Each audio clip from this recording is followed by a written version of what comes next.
assunto é casamento, o que a gente mais ouve falar é sobre decoração, vestido, aliança.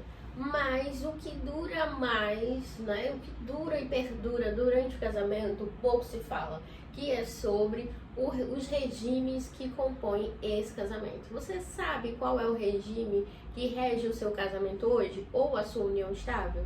Você sabe quais são os direitos que você tem em relação ao patrimônio que foi construído?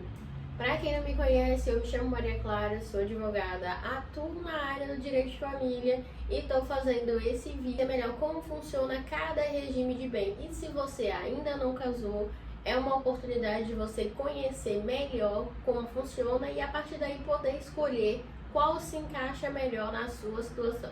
Mas afinal, o que é o regime de bens? O regime de bens, ele é a maneira na qual o seu patrimônio ele será regido dentro desse relacionamento.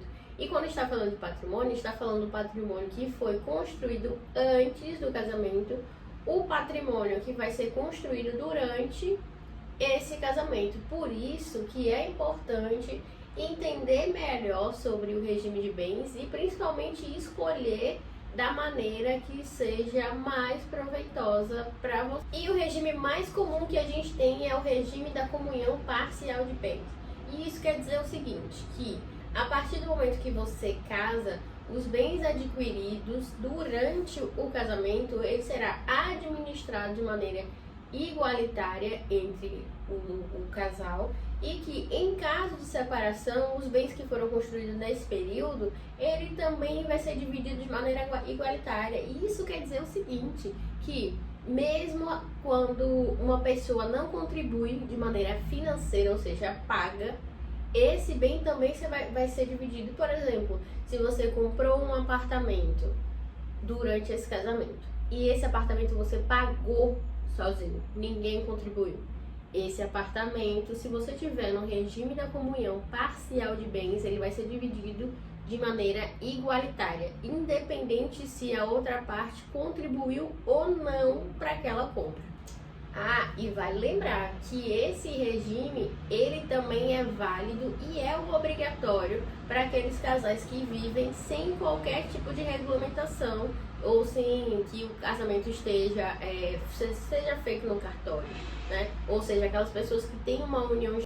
E há também o regime da comunhão universal de bens. Nesse tipo de regime, o casal ele coloca à disposição de ambos todo o patrimônio. Isso quer dizer, até mesmo aquele patrimônio que foi construído antes do casamento, ele também entra ali na administração, ou seja, todo mundo fica responsável por tudo. E se acontecer um divórcio, todo esse patrimônio, tanto antes do casamento como o que foi construído durante, ele também vai ser dividido de forma igualitária.